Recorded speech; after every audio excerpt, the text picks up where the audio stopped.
en esta sesión más de capacitación. Pues miren, vamos a tocar un tema muy interesante que es la ergonomía, un tema que está pues como muy de moda también, que los últimos 10 años ha agarrado mucho auge aquí en nuestro país, que realmente ya es un tema antiguo para otros países, principalmente Europa, considerando que los españoles son los que han propuesto más cosas en la parte de los avances de ergonomía. Por ahí los voy a invitar de una vez a verificar o a revisar la enciclopedia de la OIT. El capítulo de ergonomía es muy extenso y para que realmente entendamos lo complejo que es la ergonomía, miren, yo voy a atrever a decir que la ergonomía es un tema muy macabro. Yo así lo veo, porque primero es territorio de todos y de nadie.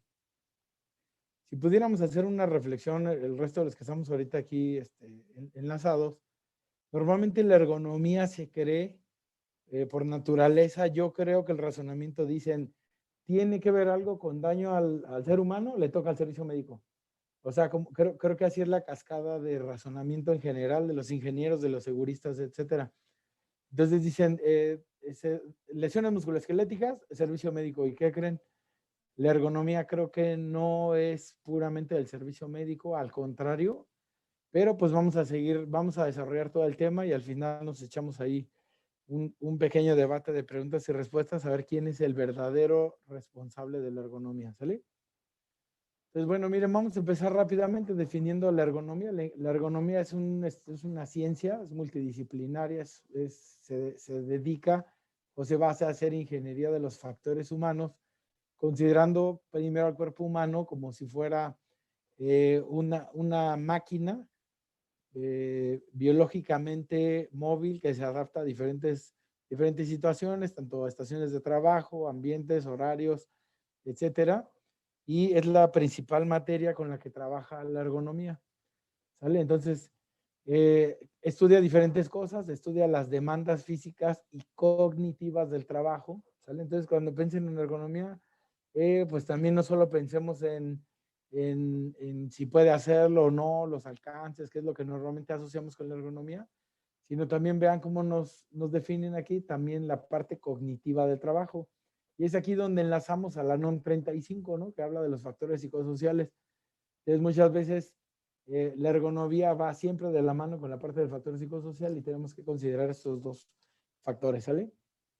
Y en una forma breve, en concreto, la ergonomía busca mejorar el diseño de los espacios de trabajo. ¿Sale? Una definición muy, muy sencilla de la ergonomía es adaptar las máquinas o los instrumentos, las herramientas al ser humano, no al revés. ¿Sale? Siempre las máquinas, los diseños, lo que fabriquemos se deben de adaptar en función al ser humano y muchas veces creemos que la ergonomía se hace al revés, ¿no? Aquí lo vemos, llega una máquina de Alemania, el promedio de la estatura de los alemanes mínimo es arriba de 1,80. Nuestros mexicanos apenas estamos entre unos 60, máximo unos 70 es nuestro promedio. Entonces decimos, como ya llegó la máquina alemana, súper cara, que es la mejor del planeta, tengo a mi operador que no le da el alcance o la altura, pues mejor adapto al humano a la máquina. Le voy a poner un banco, lo voy a hacer subir y bajar escalones, le voy a hacer que meta un pie dentro de la máquina para que él se adapte a utilizar la maquinaria. Pues no, ¿qué creen? Debe de ser completamente al revés. ¿Sale? Ese es el ejemplo donde les explico. La función es diseñar o mejorar los espacios de trabajo. ¿Con qué finalidad vamos a empezar a aplicar ergonomía? Pues garantizar un ambiente de trabajo que sea seguro. Y si esto es seguro y la persona está cómoda, tiene alcances, no se agacha, no se fatiga y está lo mejor posible, pues esto lo va a hacer obviamente mucho más productivo, ¿sale? Entonces, una de las grandes objetivos que está buscando el mejor diseño de los espacios de trabajo pues es limitar el cansancio. Fíjense, normalmente en México tenemos la mala creencia, ¿no? De que si uno no sale cansado del trabajo, no trabajo, ¿no? ¿Y cómo saliste del trabajo? No, súper bien, me siento súper fresco, estoy listo, vámonos a echar un partido.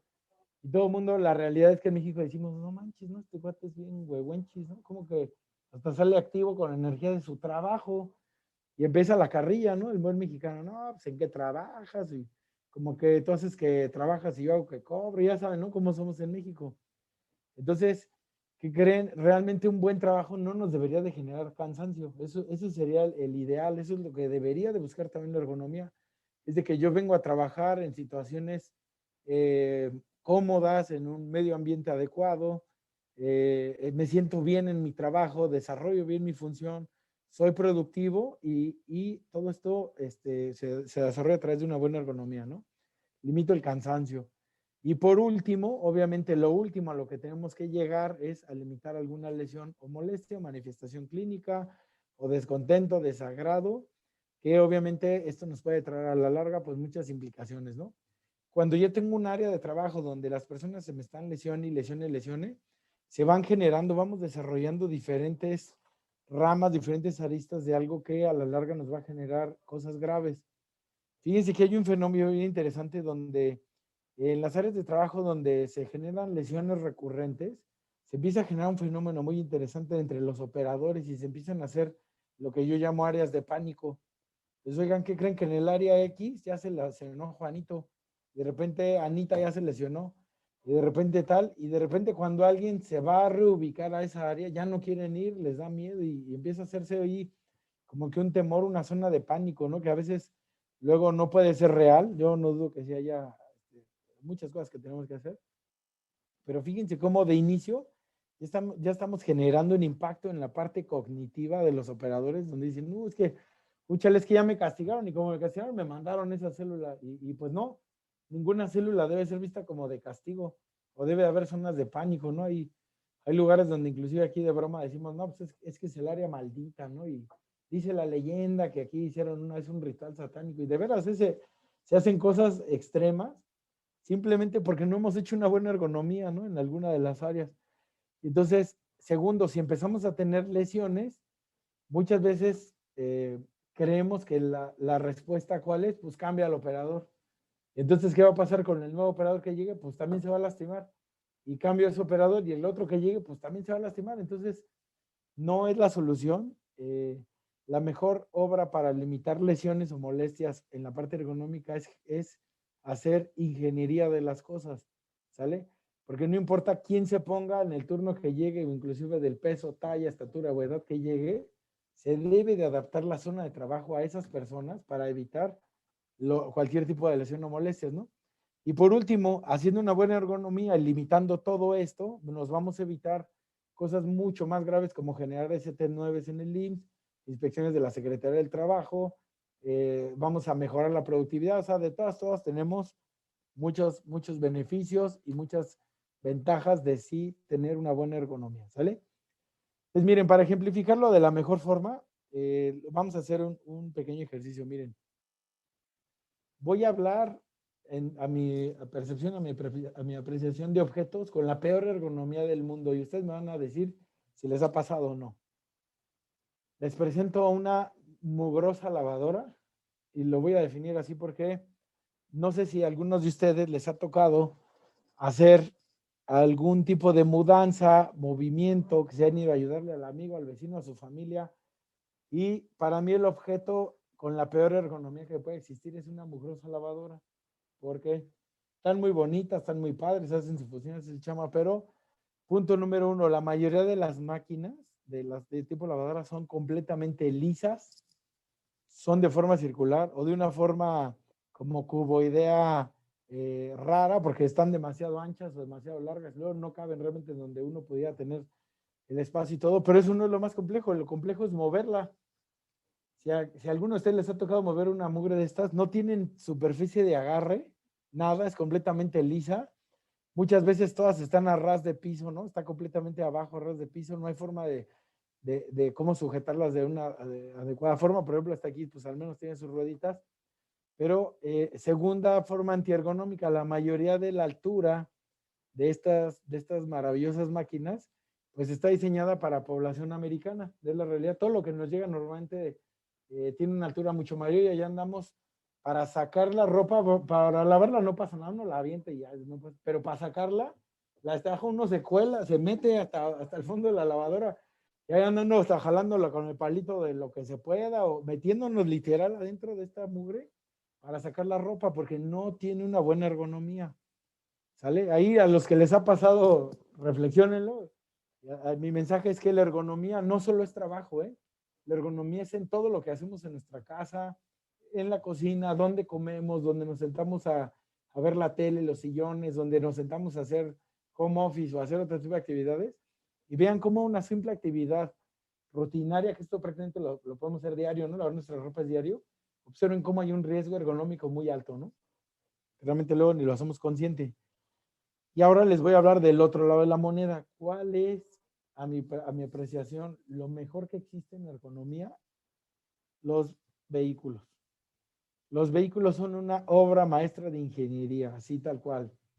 Al carro, a cualquier vehículo, la mayoría, y más ahorita estos vehículos impresionantes modernos, sea quien se suba, sea una mujer de 1,20, un señor de 2 metros y cacho, si está gordito, flaco, si es viejito, joven, lo que sea, el vehículo tiene todas las adaptaciones adecuadas para que el carro se adapte a la persona.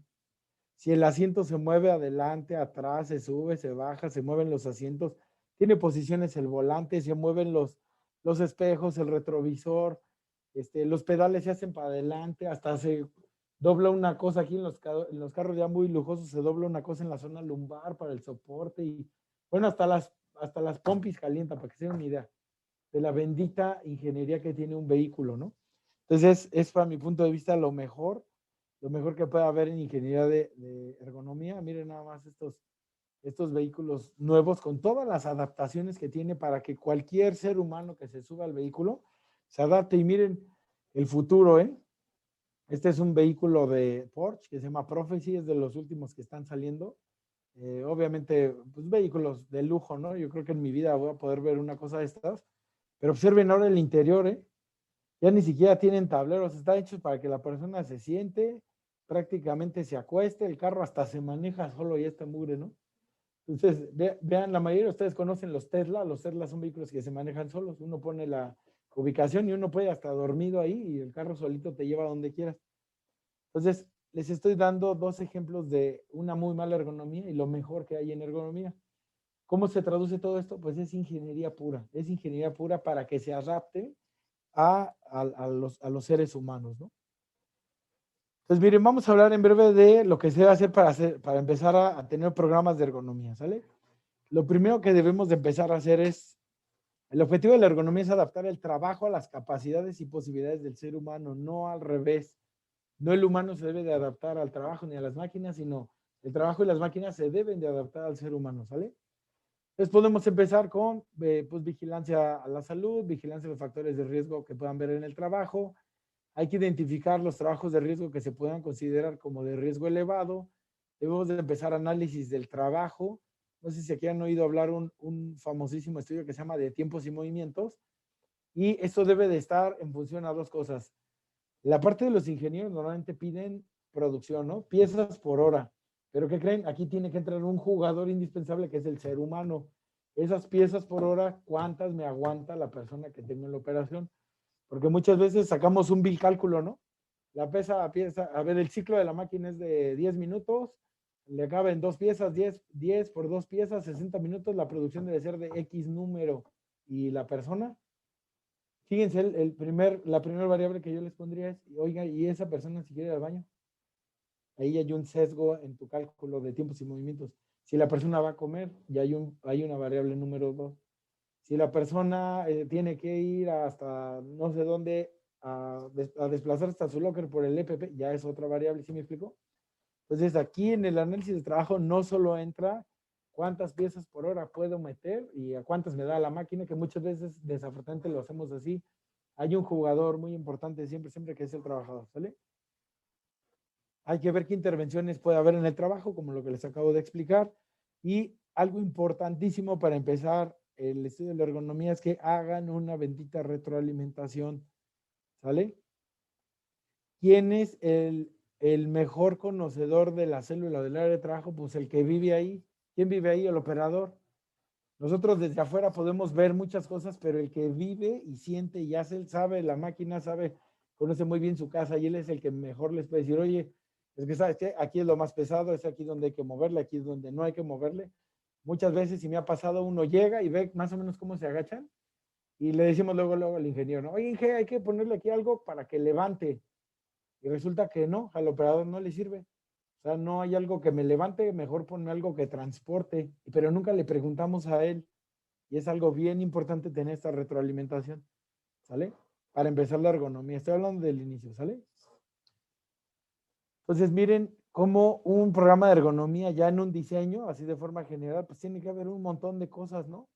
Estatura promedio de las personas, estaturas promedios como al alcance de la cintura, de donde principalmente van a adaptarse para hacer su actividad, alcances hacia arriba, apertura de puertas, alcances o distancias horizontales y verticales, un montón de cosas. Fíjense, aquí les estoy enseñando un simple ejemplo de una cocina, ¿eh? No me estoy metiendo ya algo más complejo como la parte laboral, es una cocina. Yo les pregunto, ¿alguno de ustedes ha hecho un análisis de esto en su casa? Yo les podría garantizar que el 90% no lo hemos hecho, el otro 10% lo hacemos, lo han hecho, pues porque tienen ahí alguien que decide veras, se interesa mucho en esto, pero pues el 90% tenemos nuestra cocina y la adaptamos a como se puede, ¿no? Y ahí vamos viendo, pero realmente yo creo que muchos de nosotros no hemos hecho un buen análisis de cómo está nuestra casa en las situaciones donde normalmente vivimos. Y ahora miren, por ejemplo, las estaciones de trabajo, ¿no? Donde sí podemos ir mejorando en base a estos programas y a los análisis de trabajo, intervenciones y retroalimentación, podemos ir adaptando de algo que se puede, que normalmente se hacía, por ejemplo, de pie en malas posiciones, se pueden ir adaptando cosas para que el trabajador inclusive se opere en las óptimas condiciones. Vean nada más esta condición de cómo estaba el operador, vean nada más cómo podemos mejorar muchas cosas de la ergonomía para que tenga su mejor funcionamiento, ¿sale? Muy bien, entonces miren, los factores de riesgos asociados con los padecimientos musculoesqueléticos, considerando que para que aparezca un padecimiento musculoesquelético debe de aparecer una variable muy interesante que se llama tiempo. El padecimiento musculoesquelético en agudo debe de ser originado por una cinemática de trauma importante con una transferencia de energía muy elevada.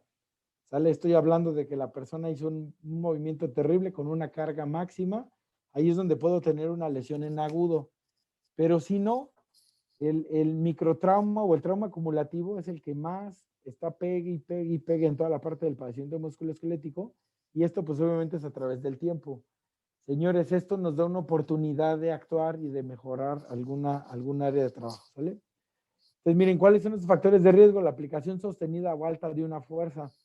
Hay unos equipos muy interesantes que son como unas agarraderitas chiquitas que se llaman dinamómetros, donde los ponemos luego a apretar a los trabajadores y vemos cuál es su capacidad de prensión, ¿no? Qué tanto se mueve la agujita de ese dinamómetro para ver qué tanto aprieta, ¿no? En la parte de la fuerza. Pues hay algunas actividades donde los trabajadores tienen que estar haciendo esa fuerza de sostén o de gran agarre durante la mayor parte de la jornada. Obviamente la presencia de movimientos repetitivos y rápidos. Una vez tuve la fortuna de hacer una rotación en Bimbo y parte del proceso productivo de Bimbo estaban haciendo las paletas payaso. Las benditas operadoras estaban en un transportador enorme, las benditas operadoras, yo no sabía, pero ponen las gomitas manual.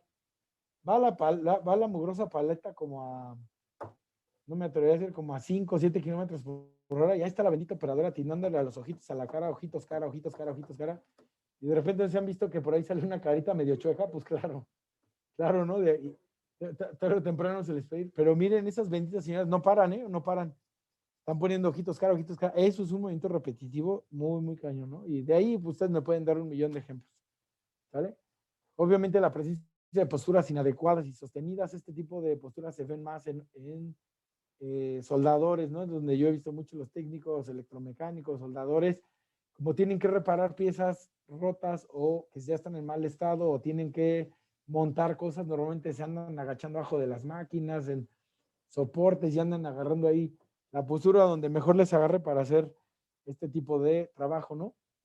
Y no solo es la postura inadecuada, sino también la postura sostenida. Miren, me voy a atrever a decir que la mayoría de nuestra fuerza operativa en México, su jornada de 8 horas pasan al menos 7 horas de pie. Ya, esto es una postura, si pasan más de la mitad en esa posición, es una postura sostenida.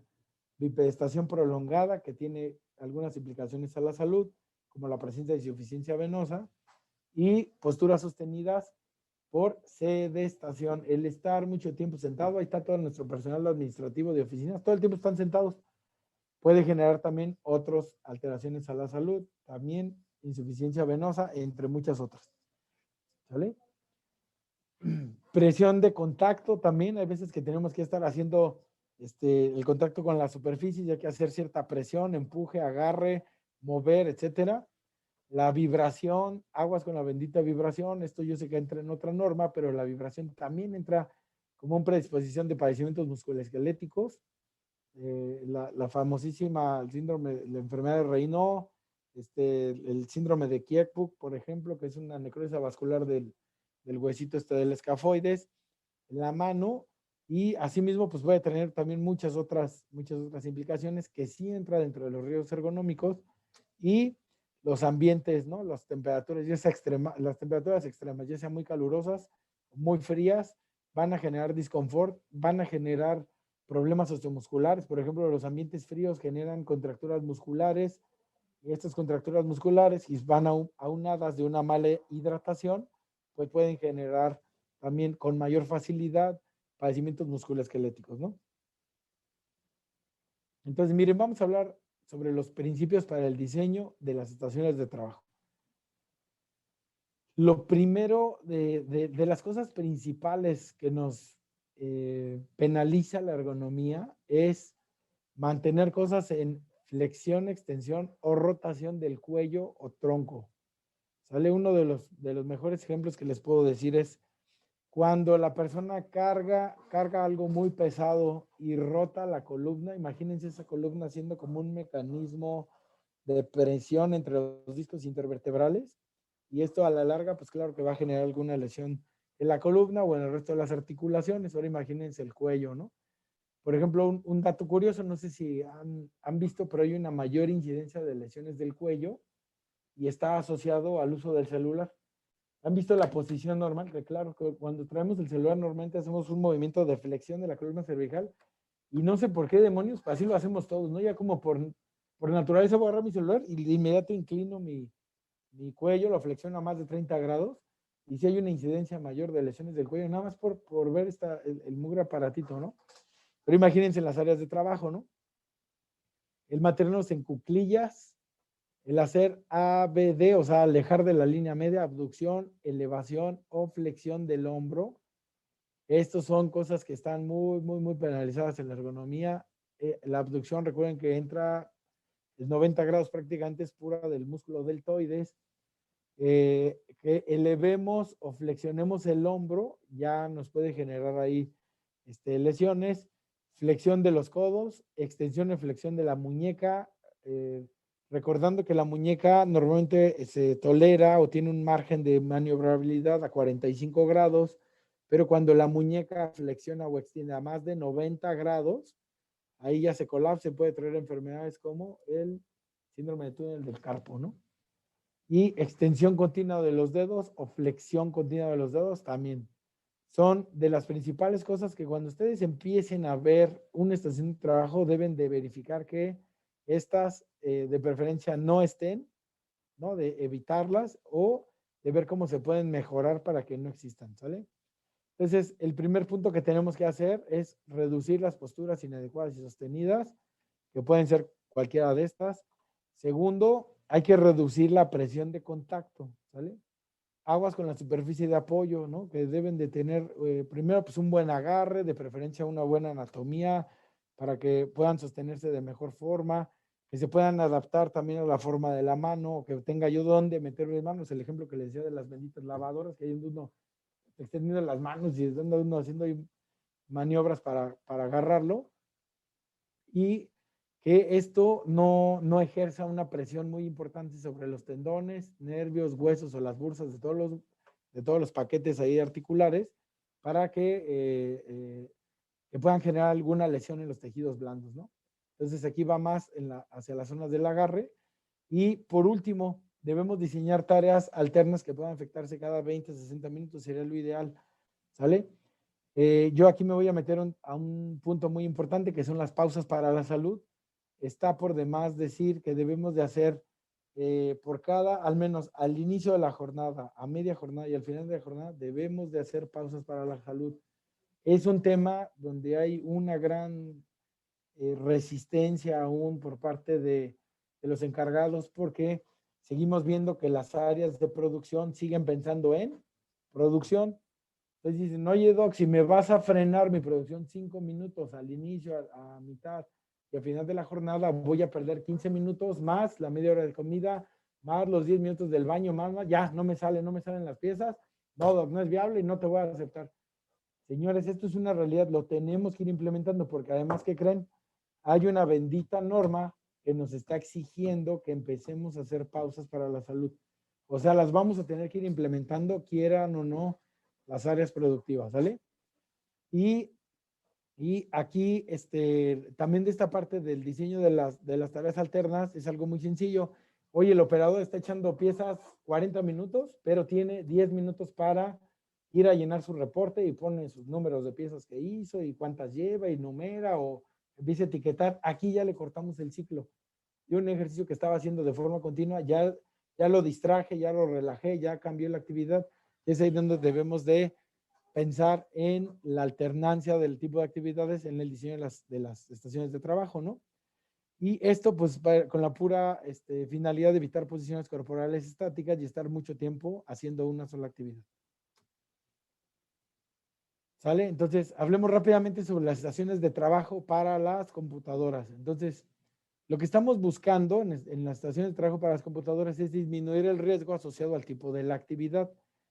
Específicamente para las computadoras, aquí va un regalo, esta pregunta de examen, nos va a ayudar de los riesgos que tenemos, perdón, para este tipo de áreas de trabajo. Uno es que tenemos movilidad restringida, ¿no? Entonces, por ejemplo, ahorita se van a echar una hora sentados y vamos a estar completamente restringidos sin hacer ningún otro tipo de actividad más que estar sentados y tal vez moviendo un poco una pierna a otra o la cabeza. Dos, las posturas inadecuadas. Obsérvense rápidamente cómo están sentados. Obsérvense.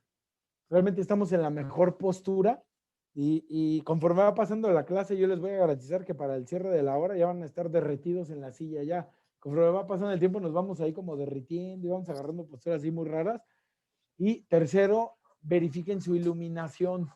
Recuerden que los monitores emiten iluminación, generan iluminación, y aparte si tenemos más iluminación en nuestra área, nos puede generar deslumbramiento y eso a la larga nos va a generar 3 tipos de lesiones. 1, lesiones musculoesqueléticas. 2, problemas circulatorios, lo que comentábamos de la insuficiencia venosa, va a generar molestia y por último puede traer problemas visuales.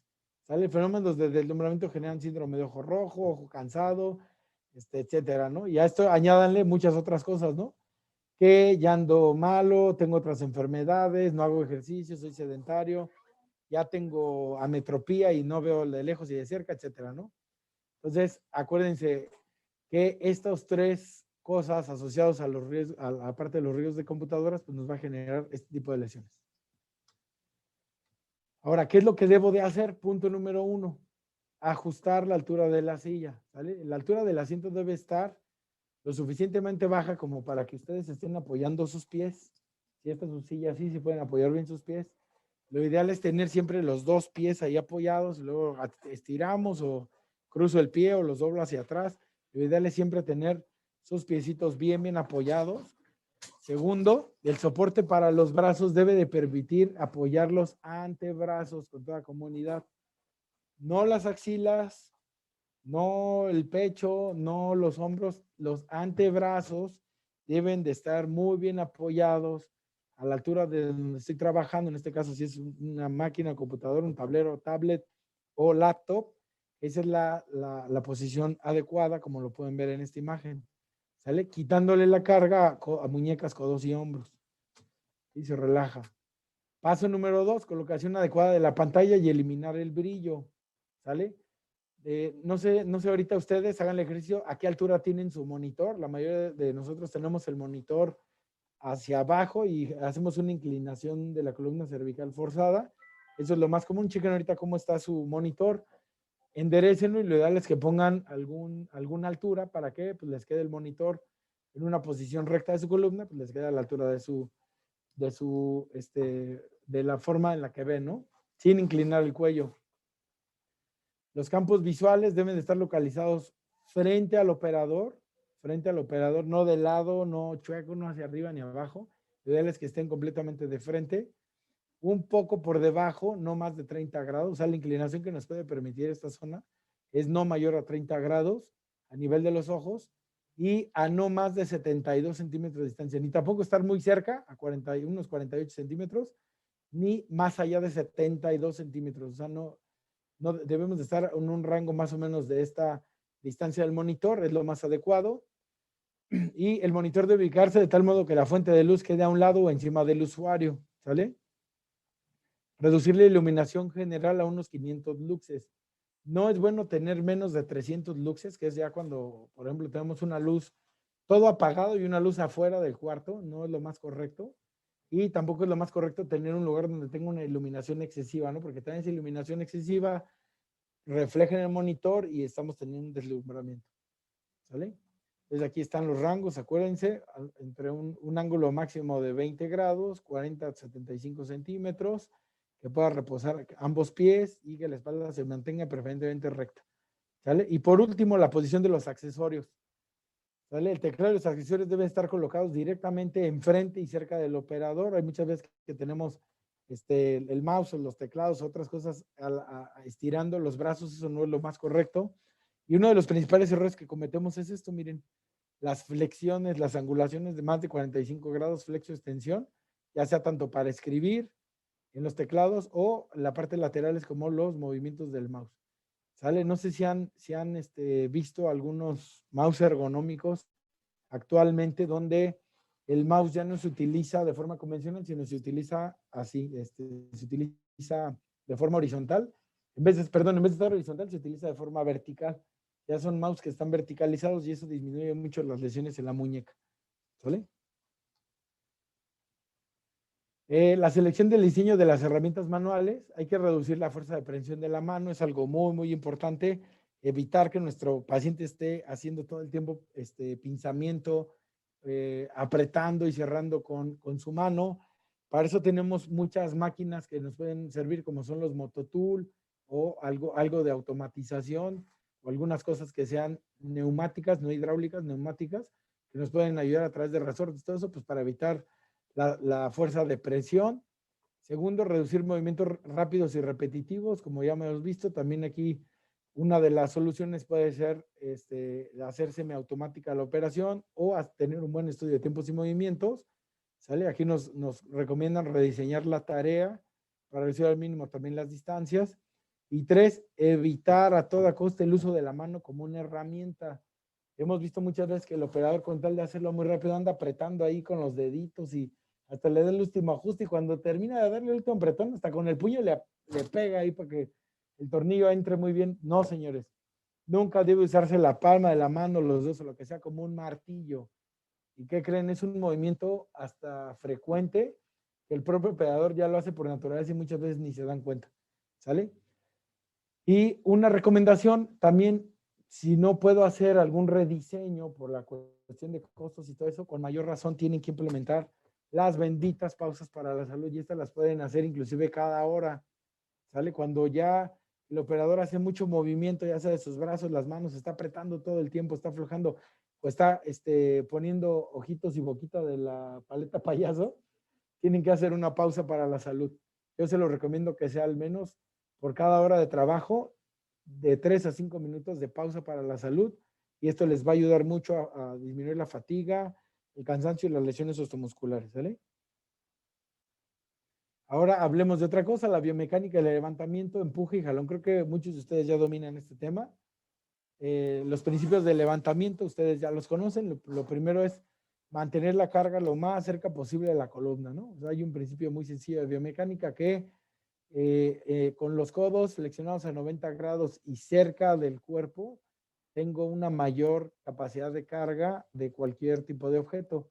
Conforme yo voy cerrando el ángulo o inclusive haciendo extensión completa de los brazos, mi capacidad de carga se va disminuyendo. Miren, aquí el mejor ejemplo es Cuando yo cargo algo prácticamente extendido, los brazos pegados al cuerpo, puedo cargar de forma natural, así rápido, fácil, 25 kilos. Al momento de yo hacer una flexión del codo y acercarla y tenerla mantenida cerca de mi cuerpo, puedo cargar hasta 19 kilos aquí. Pero yo ya con el simple hecho de mantener la carga elevada y alejarla del cuerpo, mi capacidad máxima de carga se reduce a 7 kilos. Nada más por estirar el brazo, o sea, estoy hablando nada más de hacer este movimiento, por estirar el puro brazo. Vean cómo de 25 bajé a 7. Nada más por alejarlo de la extremidad, alejarlo lo más posible del cuerpo, porque los puntos de fulcro se van moviendo. ¿Sale? Aquí el punto es neutral, aquí el punto es la muñeca y aquí el punto es el hombro. Y conforme se van alejando, van perdiendo capacidad y a su vez, pues esto me va aumentando el riesgo, ¿no? De que me pueda lastimar alguna zona, ¿sale? Otra cosa para el levantamiento, una base ancha de apoyo, hay que tener para mantener un buen equilibrio. Miren, hagan un ejercicio. Ojalá alguno de ustedes tenga bebé en casa o recuerden a sus bebés o si pueden ver un bebé este fin de semana, obsérvenlo. Los mejores ergónomos en biomecánica de levantamiento es un bebé. ¿Sale? Aquellos que están aprendiendo como a caminar y que ya se levantan y todo eso, observen un bebé cómo se agacha, no sé si lo han visto. El bebé mantiene siempre la espaldita recta, abre los pies, abre el plano de sustentación y se agacha completamente con las piernas. Inclusive si se va tanto para adelante o para atrás, mete las manitas porque ellos, su cabezota, como está muy grande, pierden el equilibrio de una forma muy sencilla y el bebé utiliza una base ancha de sustentación, mantiene siempre su cabecita recta para que no le gane la pérdida de equilibrio de su cabezota, ¿sale? Obsérvenlos, los invito a que observen un bebé cómo hacen muy buena biomecánica de levantamiento. Otra cosa, debe de haber visibilidad completa hacia adelante y evitar cualquier tipo de obstáculo para evitar caídas, que se caiga la masa sobre cualquier persona, etcétera. Algo básico que todos ustedes ya conocen, siempre debe haber una postura neutral de la columna, ¿sale? Ya saben que cuando una persona se inclina con la columna lumbar en flexión completa, se puede ejercer una fuerza o un peso de hasta 325 kilogramos y siempre deben de mantenerse más bien la columna recta con una flexión de las extremidades. Lo que carga son las piernas. Aquí hay dos cosas. ¿Qué parte del cuerpo tiene más músculo? ¿Los brazos, la espalda o las piernas? Las piernas, señores. Claro, las piernas son la zona anatómica que tiene, además de más grupos musculares, tiene mucho músculo la pierna. La pierna es la que carga. Segundo, la columna no está hecha para cargar. La columna nos da nada más el soporte de mantenernos erguidos. Que los músculos más poderosos que tenemos también en el cuerpo humano son los músculos dorsales. Todo el tiempo están peleando contra la gravedad. La gravedad nos hace que nos inclinemos. Inclusive, observen una persona cansada. Cuando una persona está ya muy cansada, muy agotada, el instinto natural que es, se relajan los músculos dorsales y lo primero que estamos buscando es la inclinación hacia adelante. ¿Sale? ¿Por qué? Pues porque es como una zona de postura de descanso. Si no si no manejo una buena posición, ustedes saben que la columna, le daño a la columna, L5, L4, S1 es inevitable. Y para que se den una idea, cuando una persona se inclina en esta posición, que es una terrible posición, la pura cabeza en esta punta, en la punta distal donde está el punto de fulcro de la columna de la carga, la cabeza se convierte en lo equivalente a un garrafón de agua, en el peso de un garrafón de agua, que son 20 kilos de peso. Entonces, con el simple hecho de inclinarse, no estoy hablando de cargar lo que ustedes quieran, ¿eh? Con el simple hecho de inclinarse en esta posición, se puede generar aquí la cabeza, en la parte distal se convierte en un garrafón de agua de 20 kilos de peso. El punto de fulcro se hace un mecanismo como de cizallamiento. Y si ustedes generan una carga de 25 kilos, la presión que se hace en L5 es una carga de 325 kilogramos. No hay ninguna columna del ser humano que aguante este tipo de presión. ¿De dónde lo sacaron? Literal, agarraron cadáveres, les empezaban a apretar desde el cráneo y la columna, les empezaban a apretar, tratando de buscar la mayor presión en la zona lumbar, y se llegó a la conclusión que la columna entre L4, L5 y S1 no alcanza una mayor compresión arriba de 125 kilogramos. ¿Sale? A partir de ahí empieza a haber manifestaciones clínicas, empieza a haber hernias, todo hasta que revienta la columna, ¿no? A los más de 300 kilogramos. ¿Sale? Y a toda costa, pues evitar agacharse o girar, ¿no? Lo que habíamos comentado. Ahora hablemos de la biomecánica del levantamiento. Principios para empujar o jalar. Hay que asegurarse que el área de carga esté nivelada y sin ningún obstáculo. ¿Para qué? Pues para cuando estemos jalando o empujando no nos estemos tropezando, haya bolitas, cositas que estemos ahí saltando. Segundo, pregunta de examen. Siempre hay que empujar la carga en vez de jalarla. ¿Sale? ¿Por qué debo de empujar? Cuando ustedes empujan la carga, deben de utilizar su peso. Se deben de poner en cierta posición de agarre, de preferencia traer un muy buen calzado que proporcione buena tracción. ¿No? Si también estoy tratando de empujar en una superficie lisa y traigo mis tenis, pues ahí andan patine y patine y el esfuerzo va a ser mayor. ¿Sale? Entonces deben de tener todo el calzado de seguridad, pues tiene cierto agarre en la suela. Deben de fijar un pie trasero y cambiar el peso del cuerpo hacia adelante. El punch es utilizando el peso del cuerpo, no todo el esfuerzo es con los brazos. Los brazos nos ayudan a agarrar como inercia y el resto del movimiento se debe hacer empujando con el peso. Dejen caer todo el empuje de su cuerpo, ¿sale? Y segundo, empujar o jalar se facilita cuando las asas del carro están a la altura de la cadera. Si estas están en una posición más abajo, nos va a costar todavía más trabajo, o si están en una posición más elevada, nos podemos llegar a lastimar. ¿Sale? Entonces, recuerden, el principio siempre es mucho más fácil empujar, empujar, empujar, empujar que jalar. Aquí están empujando, inclusive va hacia arriba, que jalar es un movimiento todavía mucho más difícil. Hay una flexión mayor en la columna y puede generar una mayor lesión. ¿Sale? Entonces, recuerden siempre, pregunta de examen, empujar siempre va a ser mucho más fácil y uno de los principios es utilicen su propio peso, tengan una buena superficie de agarre, un buen calzado y dejen ir el peso de su cuerpo. ¿Sale? Es nada más como un breviario cultural. Hay una cosa que se llama la ACGIH, que es la Asociación Americana de Higienistas, que es un muy buen referente a nivel mundial, que establece un valor umbral límite para el levantamiento. ¿Sale? Nos recomienda, aquí hay una tablita que nos dice para el hombro y extremidad superior, nudillo a hombro, espinilla a hombro y piso a espinilla, y nos habla de las cargas en kilogramos y en libras. En la parte cercana, intermedia o lejos. Lo único que quiero aquí mencionar es cómo hacia la parte de lejos, vean cómo inclusive nos ponen, no se conoce una carga segura. Se dice, ¿qué tanto puedo cargar de un objeto alejado completamente de mi cuerpo? Y aquí la CGIH dice, no se conoce carga segura. Así sea un trapito, una pluma, una almohada o un garrafón de agua, no hay un límite que nos mencione como una carga segura. Y lo mismo pasa, pues miren, del piso, una carga del piso a la espinilla, no se conoce carga segura. ¿Vale? Quiere decir que si yo me agacho inclinando mi espalda a cargar una pluma de un ave, me puedo lastimar la bendita espalda. Entonces siempre debo de hacer una buena biomecánica agachándome con las piernas. ¿Sale? Entonces, bueno, vámonos. Esta es la ACGIH. Les recomiendo que después le echen un clavado aquí. Vamos a hablar rápidamente sobre la estimación de la capacidad laboral. Ya metiéndonos en el tema de la capacidad laboral.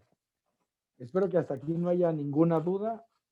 Vamos sobre tiempo y nos vamos a seguir para terminar en tiempo y forma. ¿Sale? ¿Hasta aquí vamos bien? ¿Vamos bien? ¿Sí? Fíjense, la estimación de la capacidad de carga. Pregunta de examen, señores. La capacidad física de trabajo se define como la posibilidad de realizar trabajo, que esto se traduce en energía, o sea, en watts por kilo. Acuérdense de la fórmula de trabajo, por la acción coordinada integrada de una variedad de funciones, principalmente procesos generadores de energía. O sea, estoy consumiendo energía para hacer un trabajo, que esto se traduce a glucógeno, glucosa, se traduce en ATPs, músculos, actividad neuromuscular, debe de haber una señal de mi sistema nervioso central que me mande qué es lo que debo de hacer para yo poder coordinar todos mis movimientos, y también el tercer factor, en la parte psicosocial. ¿Vale? Esto se publica en un Congreso Internacional de Salud Ocupacional de la ILO en Dublín, Irlanda, y define la capacidad física del trabajo. ¿Sale? Esta es pregunta de examen. Posibilidad de realizar trabajo por la acción coordinada e integrada de muchas funciones, como los procesos que generan energía, actividad neuromuscular y factores psicológicos. No psicosociales, psicológicos. Ya le estoy hablando como de estado de ánimo, capacidad, si lo puedo hacer o no, si estoy capacitado o no, si estoy seguro o no hacerlo, ¿sale? Para esto tenemos que hacer pruebas previas a una contratación para determinar que el operador cumpla con el perfil biológico, la fuerza, la física suficiente y la capacidad para realizar una tarea sin lesionarse. Esto es lo más importante.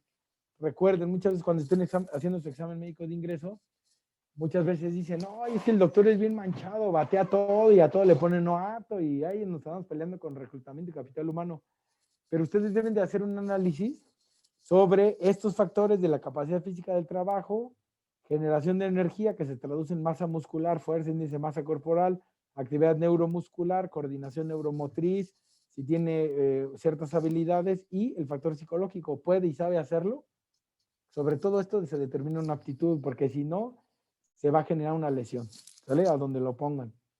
Y por último, hay un tema bien interesante que se llama la capacidad aeróbica, que se determina midiendo la frecuencia cardíaca o el consumo de oxígeno, que se traduce médicamente en una palabra que se llaman METs, ¿vale? Los METs. Hay una forma muy sencilla, para calcular la frecuencia cardíaca máxima de cualquier persona con una fórmula que se traduce en 220 menos la edad. Esa es mi frecuencia cardíaca máxima. Y nunca o eviten llevar a sus trabajadores a la frecuencia cardíaca máxima. Repito, la fórmula es 220 menos la edad. Normalmente nos vamos a manejar en un rango un poquito menor, pues para no llevarlos al tope, al máximo, que es 220 menos la edad, ya eso sáquenle el 80%, que se llama la frecuencia cardíaca submáxima. ¿Sale? Me voy a tratar de explicar de otra forma, para no llevarlo al límite de su capacidad funcional o su frecuencia cardíaca máxima, de esa la calculo al 80 y voy a trabajar sobre ese rango, ¿sale? Al 80%, para no generar ahí algún problema. Y aquí nada más les presento esta tablita muy sencilla, donde es una fórmula sobre la frecuencia cardíaca, rango en porcentaje y el porcentaje de la capacidad aeróbica máxima. Aquí viene la fórmula, frecuencia cardíaca de trabajo menos la frecuencia cardíaca en reposo. Esto está al 100% y se divide entre la frecuencia máxima, cardíaca máxima menos la frecuencia cardíaca en reposo. Y aquí hay una tablita, ¿no? Que nos dice sobre la frecuencia cardíaca por rango de edad. Fíjense, un chamaco de 20 a 29 años de edad puede alcanzar una máxima de 190 latidos por minuto. Parecen bebés estos canijos. Contra alguien ya de 60 a 69 años, pues miren, ya baja mucho, ¿no? Su frecuencia cardíaca de latidos minuto a 164. Y lo mismo pasa con el consumo de oxígeno, que es en mililitros por kilo minuto. A esto se le llaman METs, que pues vean la capacidad, ¿no? 34, 42, 39, 37 hombres y mujeres, si nos vamos a mayores edades, de 23 a 30 y de 18 a 23, inclusive en las mujeres, ¿sale? Hay una prueba que a veces la hacíamos aquí, que se llama el banco de Manero. No sé si les tocó ver o hacer alguna vez el banco de Manero. Es una cosa de madera con dos escalones, donde el escalón está alto, está muy alto, está de hecho alto, y los ponen con un metrónomo y les ponen a cierta frecuencia, dependiendo si es hombre o mujer, y los ponen tit, tit, tit, tit, tit, hacer un ritmo, y es vas para arriba y para abajo, para arriba y para abajo, para arriba y para abajo, y con eso se checa la saturación de oxígeno, a cuánto aumenta su frecuencia cardíaca, y lo ideal es que terminaban esa prueba en 5 minutos. ¿Qué creen? La mayoría no aguantaban ni 3 minutos, ya andaban abajo y se les iba la frecuencia cardíaca hasta arriba. Con eso, haciendo una tabla en base a la frecuencia cardíaca que sacaba el operador, podíamos hacer un cálculo del consumo de oxígeno promedio y de los METs. Y obviamente te habla pues de la condición física del propio trabajador, ¿sale? Búsquenlo como prueba de Manero o banco de Manero, es un protocolo cubano de hace muchos años y está interesante, hay varios artículos sobre el protocolo banco de Manero, del doctor Manero. Hablando rápidamente sobre trabajo muscular, tenemos dos tipos de trabajo muscular, el estático y el dinámico. El estático es aquel que aumenta la presión en el interior del músculo. Esto nos va a generar que se ocluya la circulación total o parcial en la sangre y esto nos genera fatiga de los músculos con más facilidad que en los trabajos dinámicos. Muchas veces dicen, no, pues es que los trabajadores de oficina están todo el tiempo sentados. Esos ni hacen nada y no se cansan ni están todo el tiempo sentados, pero ¿qué creen? El trabajo muscular que está estático, el músculo está tanto en reposo que se aplasta el músculo, esto ocluye las arterias, como les llega menos circulación, les genera fatiga y les puede generar debilidad, ¿sale? Entonces, tiene únicamente dos ventajas, que la ventilación pulmonar permanece estable, la frecuencia cardíaca y el gasto cardíaco se permanece estable, no hay alteración en la función cardiovascular, pero sí hay un aumento en la presión en el interior del músculo y hay un aumento en el aporte de oxígeno y nutrientes al músculo que se ve obstaculizado por la propia presión del trabajo muscular estático, y esto va a generar fatiga sin dudarlo. ¿Sale? Tenemos el otro tipo de trabajo muscular que es el dinámico. Perdón, aquí de una vez voy a hacer un anuncio. Esta es pregunta de examen. De una vez se la estoy pasando. Esta también es pregunta de examen. Trabajo muscular dinámico. Los músculos implicados se contraen y se relajan rítmicamente. Está más rico el trabajo dinámico. El trabajo dinámico es como el ejercicio aeróbico. Uno después de hacer ejercicio sí te cansas, pero se siente rico. Estás a gusto, estás bien perfundido de tu glucosa y de tu oxígeno en tus músculos, te sientes mejor, te relajaste. Entonces, de todas, el trabajo muscular dinámico es mucho mejor, pero aquí sí le impacta a otras cosas, como que obviamente aumenta la ventilación, ¿sale? Puede haber respiraciones más profundas, aumenta sin dudarlo la frecuencia cardíaca y la presión sanguínea, pero esto hace que aumente el flujo sanguíneo y el aporte de sangre a los músculos, y puede haber relajación y contracción del músculo esquelético de una mejor forma. Como aquí no lo menciona, lo hace de una forma rítmica. Es mucho menos frecuente que se lleguen a lastimar por trabajos musculares dinámicos, y inclusive mejoran todo su funcionamiento cardiovascular. ¿Sale? Pues conclusión, yo siempre le he dicho, a ver, un día vamos a hacer carreritas. Operadores contra oficinistas. ¿Quién cree que va a ganar? Muchas veces los operadores dicen, no, pues los de oficina pues, están bien descansadotes, todo el tiempo ahí están ahí. Señores, nos dan la vuelta 3 veces sin dudarlo, porque el operador que está de pie, cargando, moviéndose, que hace un tipo de trabajo muscular dinámico, tiene 7 veces más condición física que cualquiera de nosotros. ¿Vale? Entonces, se los paso al costo. No apuesten a eso, van a perder. Entonces, mejor apuéstenles a otra cosa, porque sí van a perder. ¿Sale? Y por último, les voy a hablar sobre la parte de la ergonomía. Vamos a cerrar con esto, sobre a otros riesgos que puede haber, que se llaman los factores ambientales. ¿Sale? Los factores ambientales, algo que deben considerar son primero los riesgos físicos. Uno, que no haya, que el trabajador no se siente inseguro en lo que está haciendo. ¿Sale? Como que no haya resguardo, barandillas, que esté el piso resbaloso, con obstáculos. Les voy a dar el mejor ejemplo en una de las plantas que ando. Hoy tuvimos 2 accidentes en el mismo área, en el mismo lugar, por una condición insegura. Llegó un operador, pisó, se resbaló y se pegó en la rodilla, y a los 10 minutos llegó el que venía atrás de él, se resbala y ese sí casi se fractura la muñeca. ¿Sale? Eso de inmediato ya genera una condición, los operadores están mal, la ergonomía no es buena, me siento desagusto, y recuerden el bendito fenómeno de el área de pánico. ¿Sale? Segundo, vean la iluminación tiene mucho que ver con la ergonomía, es fundamental reducir el deslumbramiento o que tengan una buena iluminación. Donde hay poca iluminación, el trabajador se puede lastimar y además trabaja a disconfort. A la larga les puede generar hasta dolor de cabeza. 3, el ruido. Señores, pregunta de examen. Las frecuencias bajas producen alteraciones auditivas. No estoy hablando de daño auditivo, ni de hipoacusia, ni de... Simplemente el tener un bendito ruido de fondo ahí me genera una alteración auditiva.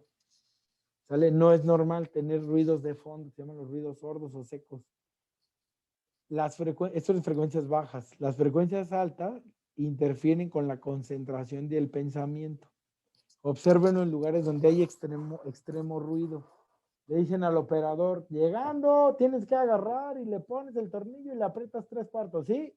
Y hay tanto ruido que el otro ni entendió bien el mensaje, y cuando le están hablando, ahí está la interferencia por el ruido tan alto que no se concentró, y normalmente acaban abotagados, y un operador donde está en un área con alto ruido acaba hasta el gorro, por no decir una grosería, hasta el gorro. ¿Y qué creen? Muchas veces este tipo de factores es el motivo por el cual llegan muy cansados a su trabajo. Ahorita voy a hablar de otro punto importante de la salida del trabajo. Cuiden la temperatura y la humedad, ¿sale? La temperatura y humedad elevadas aumentan la carga cardiovascular, mientras que la temperatura baja reduce la flexibilidad y la precisión.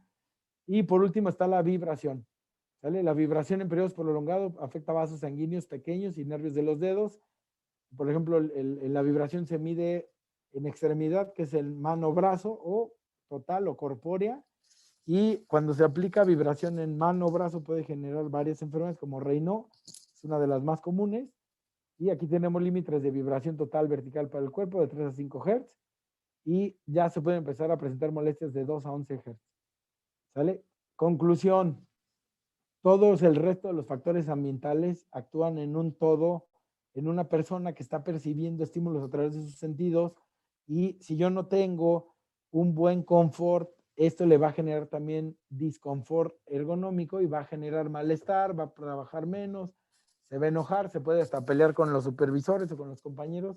¿Y qué creen, compañeros? Reflexionenlo. Cuando luego llega esta persona a casa, normalmente llega de malas y llega a su casa y lo reciben sus niños y su esposa, y lo primero que hace es, nada, ahorita nadie me hable, déjenme llegar. Yo hoy vengo hasta el copete del trabajo, y ¿qué creen esto? Hasta problemas les genera en casa. Y aunque no me lo crean, luego la señora dice, no, pues que siempre llegas de mala porque de seguro andabas con la otra, y se empiezan a hacer unas fantasías románticas impresionantes, y el pobre operador todo el tiempo estuvo trabajando, además del desgaste físico que tiene que hacer, peleándose contra todos estos, miren, pues cómo no va a acabar hasta el gorro y va a llegar de malas a su casa, y hasta problemas maritales él lo vamos a poner, ¿no? Al pobre. ¿Sale? Entonces, ya para cerrar el tema, sí, pues es muy importante cerrar con el tema de la norma de ergonomía, que habla de factores de riesgo ergonómico en el trabajo, que es la NOM 036, la parte 1, esto es lo que me aterra a mí, y de por sí la norma es medio engañosa.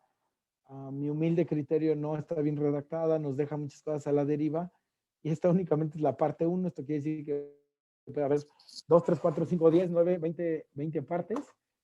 Y algo que es importante considerar es que ya entró en vigor 2018, ya pasó 19, 20, ya estamos en 21, ya nos pueden empezar a auditar esta NOM, la parte 1 de la 18, y se llama parte 1 porque únicamente se enfoca al manejo manual de cargas, ¿sale?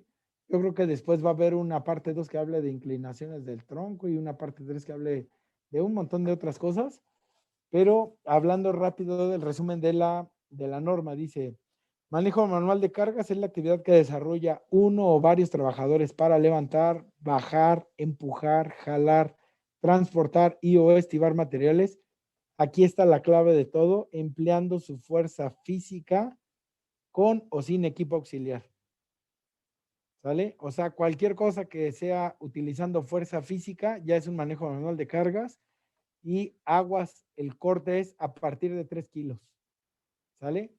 Tengo unas áreas donde se producen unas piezas muy chiquititas que todas pesan menos de 3 kilos. En automático a toda esa bendita área ya no le aplica la NOM 036. Si tengo un área de trabajo que tenga yo masas mayores a 3 kilos, ya de inmediato me aplica esta norma, ¿sale? Campos de aplicación: evalúe el levantamiento, transporte, empuje y arrastre de las cargas manuales, que ya definimos qué es. Aplicar fuerza física en cualquiera de estas modalidades. Reitero, esta norma no aplica en actividades de manejo de cargas menores a 3 kilos, no aplica. ¿Sale? ¿Cuáles son las variables principales? El peso de la carga y la frecuencia, tipos de agarre, distancias horizontales y verticales, superficies de trabajo, tipo de acoplamiento, sujeción, cuáles son las posturas, el empuje o el arrastre que hay, y el manejo de las cargas con equipo o en equipo. El manejo de cargas en equipo nos dice ya que hay ciertos límites, inclusive si la carga es de 2 o más personas, ya puedo rebasar el límite permisible de carga, ¿sale? Les presento aquí la tabla 1, es algo muy importante, está en el numeral punto 8 de la norma, donde dice, nos divide la carga máxima en kilos por género y por edad. ¿Sale? Señores, reitero, esto es femenino, masculino. Aún no se ha generado una tabla donde diga LGTB, W, X, Y y Z. Nada más dice femenino y masculino. Y dice que el género femenino, en cualquier menor de edad, menores de 18 años, femenino o masculino, su carga máxima es de 7 kilos. ¿Sale? En las que son mayores de 45 años, femeninas, su carga máxima es de 15 kilos. Femeninas entre 18 y 45 años, su carga máxima es de 20 kilos. Y para los hombres mayores de 45 años de edad, aquí prácticamente lo definen 20 kilos, aquí aplica igual la de 20, y masculinos entre 18 y 45 años de edad, 25 kilos. ¿Vale? Entonces, si se dan cuenta, en breve podemos concluir esta tablita que la carga máxima que tenemos son 25 kilos, el masculino que únicamente se encuentra entre 18 y 45 kilos. ¿Sale? Nuestras mujeres de 18 a 45 kilos, su carga máxima es 20. ¿Sale? Antes nos decía la propia NOM 06 que la carga máxima era, hace muchos años decía que era de 50, de repente lo rejo a 25 y de repente entra la prima, la NOM 36 y le dice, no, espérate, aquí hay una tabla donde lo divido por género y edad. ¿Sale? Que no se les olvide cuando hagan sus evaluaciones, sus certificados médicos, sus exámenes médicos periódicos, sus perfiles de puesto, esta tabla. Determinar, pues, si es apto o no. ¿Sale? Y por último, aquí viene un pequeño protocolito que trae la propia norma para la aplicación de la propia norma. Entonces, se dice al inicio, identificar los puestos que realizan manejo manual de cargas, ¿no? Porque aquí, dependiendo de su giro, hay muchísimos, ¿no? Que hagan manejo manual de cargas. Nos venimos a realizar la estimación simple del nivel de riesgo. Hay dos apéndices que nos recomienda la norma. Ahorita se los voy a mostrar. Estimando el nivel de riesgo, hay que ver si estaba en condiciones aceptables. Si sí está dentro de condiciones aceptables, pues ya nomás se le hace un seguimiento y revisión. Si no, ya puede existir un posible riesgo y hay que ver el nivel de riesgo significativo, ¿no? Para saber, oye, ¿hay algún riesgo? Esto aquí estimé. ¿Cómo lo puedo confirmar? Pues sacando mayor información. ¿Cómo? Haciendo una evaluación. ¿Sale? Y ya después de hacer esta evaluación, que aquí la norma nos recomienda hacer el método MAC. El método MAC es el que nos pide la norma. El método MAC es un método inglés que se desarrolla en Inglaterra. Nos pide ya, por último, verificar si el nivel de riesgo es aceptable. Si es aceptable, sí, se hace seguimiento y revisión. Si no es aceptable, hay que verificar qué tanto no es aceptable, o sea, el nivel de riesgo si es significativo. Si no, se revisa, se diseña y se aplican controles. ¿Sale? Igual aquí si se necesita mayor información del nivel de riesgo, ¿no? ¿Cómo qué? Les voy a dar un ejemplo muy sencillo. Llego a un área de trabajo y de repente veo un operador cargando 50 kilos. Ahí está el otro porro ahí pujando y les va un cargador de bultos de cemento. Está abajo del camión, le echan 2 costales sobre un hombro y un costal más sobre la cabezota. Aquí ya tengo manejo manual de carga, sí. ¿Puedo realizar estimación simple de nivel de riesgo? Pues sí, ya nomás a simple vista lo estoy viendo. ¿La condición es aceptable? No. ¿Se necesita mayor información de nivel de riesgo? Pues no. Ya no tengo ni que estudiarle más. Ya aquí hay un alto riesguísimo. Trae 150 kilos ese señor, ¿no? Trae 50 en la cabezota, 50 en el hombro, ¿no? Se echó los costales ya. Aquí hay que revisar, tengo que rediseñar o diseñar y aplicar controles, punto. Muchos de ustedes me dirían, no, doc, recuerde que ahora los costales son de 25 kilos. Señores, nomás puede cargar uno. Ya no me tengo que meter en más que si le aplico el MAC, el RIVA, RULA, NIOSH, OSHA, ya no se metan en más broncas. ¿Se necesita mayor información a nivel de riesgo? No, pues claro que no, ya está rebasando aquí nomás, miren, ya, vámonos. De inmediato hay que revisar, diseñar y aplicar controles, ¿sale?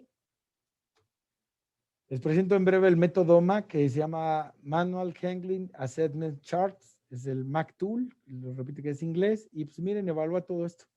La distancia horizontal entre las manos y la parte inferior de la espalda, ¿no? Inclinaciones del tronco. Viene la región de levantamiento vertical, también es hacia la parte del tronco. Y aquí, ojo, vean aquí las manitas, bien interesante. Si está entre la parte del tórax y las rodillas, codos a 90 grados. Si empieza a alejarse la carga con cierta flexión de los codos, si tiene que inclinarse, o elevación de los codos con estiramiento máximo. Si se dan cuenta, aquí luego nos lo ponen rojo, ¿no? Nos lo ponen rojo estos dos. Torsión y flexión lateral del tronco. ¿Sale? Cuando se hace ya flexiones o rotaciones, ya de inmediato nos los califica ya como rojo. Esta sería la postura adecuada. Viene la carga asimétrica sobre el torso.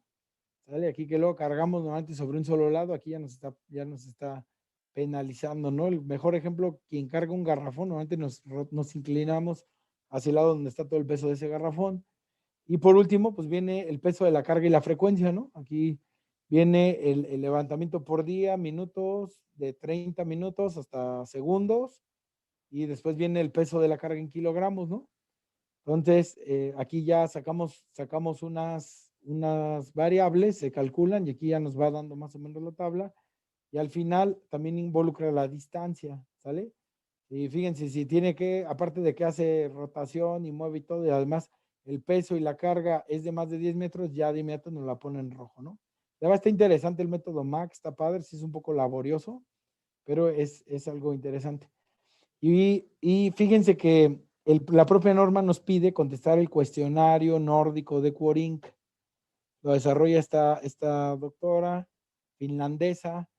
El cuestionario nórdico lo debemos de llenar cada vez que tengamos una probable lesión relacionada con el trabajo. La guía nos pide que tengamos el cuestionario nórdico de Cuorinca.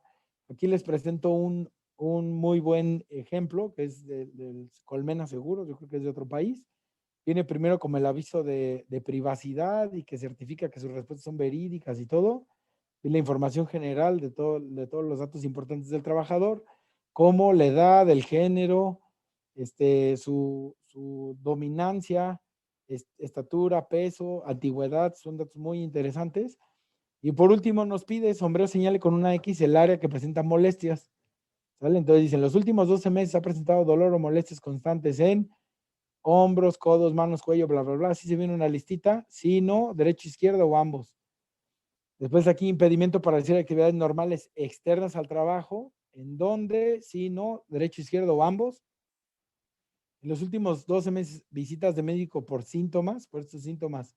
¿En dónde? Sí, no, izquierdo, derecho, ambos. Y si ha presentado dolor o molestia en los últimos 7 días o toda una semana en los últimos 12 meses. Aguas con este. Para mí, el cuestionario nórdico de Cuorinca, este es el más importante, ¿eh? Entonces los invito a hacer dos cosas. Quien no lo tenga, hay que empezarlo a aplicar, y quien ya lo tenga, póngale mucha atención a estos casos. A estos casos ya hay que aventarse con el comité y empezar a hacer algo de ergonomía, porque tarde o temprano les va a generar una enfermedad de trabajo. Enfermedad de trabajo. Acuérdense que las osteomusculares, la más común llega a ser la zona lumbar, ¿no? Y la mayoría de las veces son irreversibles. ¿Sale? Y todos esos son los puntos que valora el nórdico de Cuerinca, que es parte de la NOM 036. Y pues bueno, hasta aquí concluimos nuestra sesión del día de hoy. Compañeros, los dejo con esta frase de Dieter Rams, que nos dice, no se puede entender el buen diseño si no se entiende a las personas. El diseño está hecho para las personas. ¿Qué mejor frase para definir la ergonomía? ¿Vale? Pues bueno, muy bien, hasta aquí la sesión del día de hoy. La verdad, la ergonomía es un tema muy, muy extenso. Hay supercursos y diplomados, inclusive hay como una maestría en ergonomía. Si pueden, háganla. Los españoles son los que están más avanzados en todo esto. Y pues bueno, esto nada más fue como una embarradita de generalidades de la ergonomía, ¿sale? Entonces, pues bueno, no sé si hasta aquí alguien tenga alguna duda. Adelante, Lick. Gracias, doctor. Acabo de enviar en el chat la liga para el examen. Recuerden que es importante que la contesten para tomar su asistencia. Hasta ahora no hay nada en el chat ni en las preguntas, pero pues adelante de que nos escriban. Podemos esperar unos minutitos. Sí, claro, con todo gusto. Entonces, de una vez, miren, les voy a dar varios tips para la ergonomía. Punto número 1, si les toca hacer evaluaciones ergonómicas, yo les sugiero, y en base a lo que pide la propia norma, que solo si están certificados y bien acreditados en hacer levantamientos ergonómicos, los hagan. Si no, evítense la molestia, contraten un proveedor que sí esté acreditado, que esté certificado y que lo sepa hacer muy bien, porque finalmente al momento de la revisión de la propia norma, les pueden preguntar al final, ¿no? Puede estar perfecto el estudio, dicen, ¿quién lo elaboró? Pues yo. ¿Y usted quién es? Pues el doctor. ¿Y usted como doctor está acreditado, certificado en ergonomía? Pues no, pero tomé un curso bien padre de 4 horas y soy ergonomista. Señores, van para atrás. ¿Vale? Entonces, aguas, aguas, aguas siempre con quién va a firmar la parte de la ergonomía. Y antes de que se me vayan, que hoy que se están desconectando, quiero cerrar con esta pregunta. Conclusión, ¿de quién es responsable la ergonomía?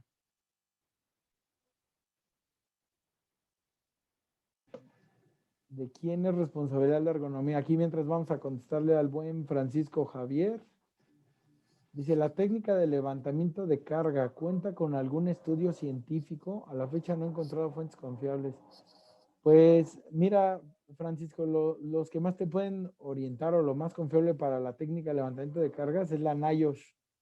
La NIOSH tiene muchas guías y están bien sustentadas sobre el porqué de la técnica de levantamiento de cargas, ¿no? Ahora también la otra, recordemos la fisiopatología del cuerpo humano, lo que les explicaba sobre el estudio que hicieron sobre columnas de cadáveres. Entre mayor presión se hacía sobre las columnas, la carga máxima que se pudo soportar fue de 125 kilogramos, concluyendo en que la columna no es un órgano de carga y la potencia que te puede dar la parte muscular en la biomecánica de toda la extremidad inferior, o sea, hablando de tobillo, rodilla, cadera, cómo se inclina, cómo nos agachamos, cómo se agacha el fémur sobre el tibia y peroné, toda esa biomecánica tiene una capacidad de carga impresionante y también de adaptación muy impresionante por los músculos. No, nada más considerando que nada más el propio fémur, fíjate, tiene el cuádriceps, que es vasto lateral, medio, el medial, tiene el recto anterior y aparte está el bíceps femoral, que son unos músculos enormes y súper poderosos, ¿no? El semitendinoso, semimembranoso, después en la parte interna tiene los abductores, o sea, comparado a la cantidad de músculos que puede tener el propio húmero, ¿no? Contra el bíceps y el tríceps, no es brutal la fuerza que puede haber en un muslo. Entonces, en base a todo eso, por eso la técnica que se describe así de cargas y te sugiero que investigues o te puede echar un clavito de algo de NIOSH, que es como lo que puede hacer más confiable, Francisco, para esta técnica de cargas, ¿vale? Levantamiento de cargas. Gracias, Doc. Tenemos igual una pregunta que dice, ¿cuál es la probabilidad de que un asociado presente tema ergonómico por el calzado industrial? ¿Cuál es la probabilidad de que un asociado presente un tema ergonómico por el caso de seguridad? Bueno, pues aquí yo lo resumiría a, primero, tenemos que validar que el calzado pues, sea bueno. Me ha tocado ver en algunas empresas donde les dan calzado patito, Le Patit, obviamente por cuestiones de presupuestos y precios y lo que sean. El calzado Le Patit, miren, a quienes usamos bota de seguridad, yo siempre lo he dicho, eso lo aprendí desde la residencia. Siempre que nos daban una bota de seguridad, calzado nuevo, nuestro jefe de servicio nos decía, órale señores, vamos a aflojar la rienda de la bota. Yo me imaginaba como cuando te ponen una silla de montar o algo así como de cuero y tienes que sentarte y agarrarte ahí en el estribo y todo para irlo moldeando. Así es una bendita bota de seguridad. No sé si les pasa a ustedes, pero normalmente cuando nos dan una bota de seguridad nueva, la tenemos que ir como aflojando un poquito para que de veras se sienta cómoda. La verdad no es un calzado cómodo, no está hecho para eso. Y luego le agarramos una marca Le Patit, pues olvídense, ¿no? Sí puede ser un factor ergonómico la marca de la bota, sí. Y una ventaja que tenemos es que en los últimos 5 años, la verdad, ha habido un boom muy, muy importante de marcas que cada vez le meten más a la ergonomía y hacen la bota mucho más cómoda, ¿no? Hicieron más amplio el arco el arco de la guarda de seguridad, que puede ser de policarbonato de metal, del casquillo, le metieron plantillas, le metieron ventilación y hasta burbujas estas ergonómicas. Bueno, te hicieron un modelo tipo tenis, que es de seguridad. Entonces, yo resumiría esta pregunta en dos cosas. Uno, chequen la marca del calzado de su bota de seguridad, que de veras sea o cumpla características ergonómicas, más allá de la NOM 17 y la norma ANSI. Y segundo, también vean y validen la condición del pie de su paciente. Me ha tocado muchas veces que llegan aquí, oiga, que si me dan un cambio de calzado, ¿no? Los mando seguridad. Y muchas veces lo primero que decimos, pues, ¿por qué? Te acabamos de dar una bota nueva, no seas chillón. Pues no, señores. Simplemente ya cuando uno los revisa, pues igual y su paciente sí tiene el pie cabo, tiene hallux valgus ya muy marcado, porque además la bota, solamente usar la bendita bota de seguridad les puede generar lux valgus, ¿eh? Los que traemos la bendita bota todo el día, véanse sus piecitos cómo están. Y ahora aquellos se la pasan parados mínimo 8 horas al día y cargan y van y se mueven. Entonces, la bota sí puede ser un factor de riesgo. Verifiquen las condiciones de su paciente clínicas, que él no sea portador de algo, de algún malestar en particular de sus pies. Y si es posible, cambien el modelo, ¿no? Hasta que se le adapte lo mejor a él. Yo me acuerdo también un caso muy breve donde el operador, pobrecillo, llegó muy destrozado de sus pies e inclusive ya estaba haciendo un poquito de garra ahí en sus dedos. Y cuando le oye, pues, ¿por qué traes tus pies así, no? Y que yo veo como que te aprietan y la respuesta fue sí, que es que me aprietan todo el tiempo, pero me dio pena pedir otro modelo. No dices, chale, ¿qué estamos haciendo? No, estamos mal. No, ve y cámbiate un modelo grande que te quede. El otro te va hasta sorprendido y si me lo van a cambiar, pues claro. ¿Sí me explicó? Y que ustedes generen también esa confianza, ¿no? Y aquí estoy viendo otra, bueno, no sé, a la anterior, no sé si le pude ayudar un poco en su pregunta. Y el anterior dice, en caso de un mayor de 40 años con patología ya lumbar, con antecedente lumbar, ¿cuánto peso podría usted que puede cargar esa persona? Qué buena pregunta. Espectador anónimo, acabas de hacer la pregunta de la pregunta ganadora de la noche. La norma nos da la facultad a los médicos de determinar cuánto es el peso máximo que puede cargar cualquier trabajador en base a sus antecedentes y a su condición física actual. Esa es la respuesta.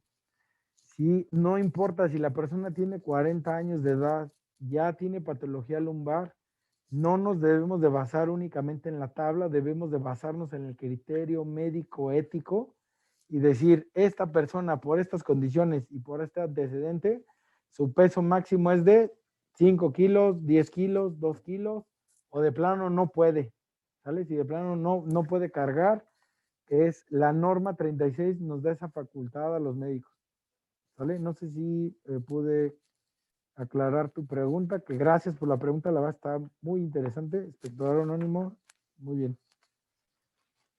Entonces aquí dice, ¿qué tan recomendable es usar tenis de seguridad? Actualmente muchos colaboradores utilizan de ese tipo de zapato, pero consiguen más comodidad que comparación de la bota. Claro,